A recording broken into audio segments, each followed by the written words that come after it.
comparison feels transactional to me, and consideration of how you can serve others feels transformational to me. And I think and I know I'm guilty of this as well, we wrongly side with transactional because it's more comfortable, but often it's what's less comfortable, which will lead us to what's transformational.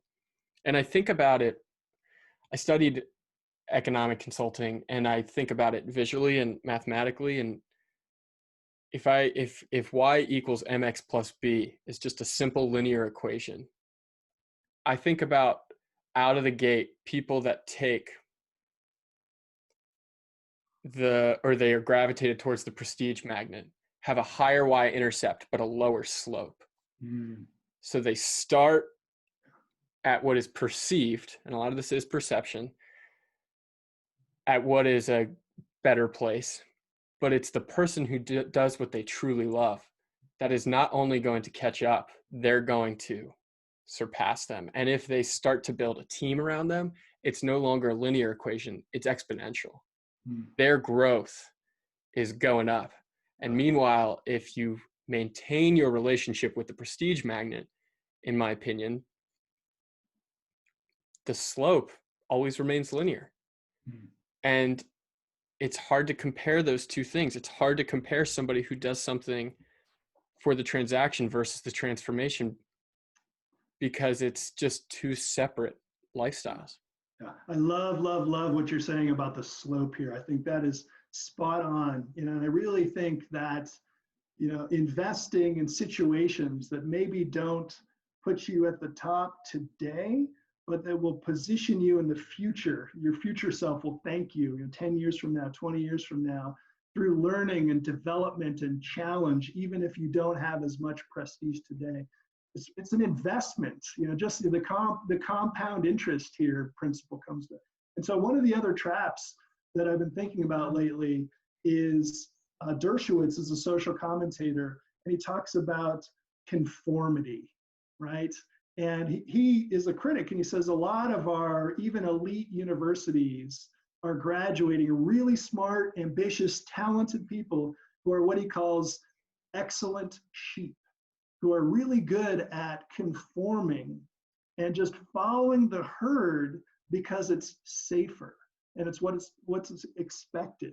And it's understandable. A lot of our biological wiring in our brains really takes us there because of that safety and the different physical responses we get to risk.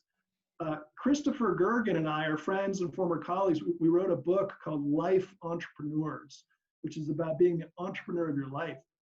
And we say, instead of being sheep, why not be the maverick and be the entrepreneur of your life, who owns it, who has a vision, who takes some risks, who has a sense of adventure and fun and resourcefulness and works with people to kind of marshal things creatively and, is willing to try. And that takes courage. And the slope thing that you were talking about, I don't know if you've heard of Dr. Carol Dweck out of Stanford, but her research on mindset really blew me away. She talks about two different mindsets. One of them is what she calls the fixed mindset. And it's basically a belief that our intelligence, our abilities, and our talents are fixed. And so if we have that, a belief about a limited supply, we want to look good in front of people, and we don't want to do something really hard because we might fail and therefore feel stupid and less than, right? And she says people with that mindset tend to plateau. The slope is flat because you never go out of your comfort zone. But the alternative is what she calls a growth mindset. And these people love a challenge, and they're really curious when there's something really hard, and it kind of intrigues them, and they're willing to kind of not take it personally if they fail, because it's an opportunity to learn and grow and develop. And so those people, they tend to get better. There's a performance implication of that mindset over time. At first, they might not be as good, but then they end up trending upward.